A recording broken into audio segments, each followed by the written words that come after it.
Nis sot diskutimi i buxhetit. Çfarë ofron ky buxhet për qytetarët? Së pari njëherë ky nuk është as buxheti pensionistëve, as buxheti sipërmarrjes, as buxheti qytetarëve, as buxheti i familjeve, as buxheti i xhepave të qytetarëve.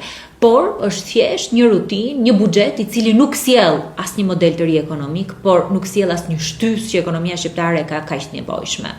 Dy janë gjërat kryesore. Modeli ekonomik shqiptar nuk prodhon më. Nuk mundet Shqipëria të ketë një ekonomi betoni. Eksportet kanë rënë, bujqësia është në krizë, ndërkohë që sektor si ai i fasonëve që mbanin deri dje eksportet dhe punësimin janë në rënje. A jep zgjidhje ky buxhet këtyre dilemave?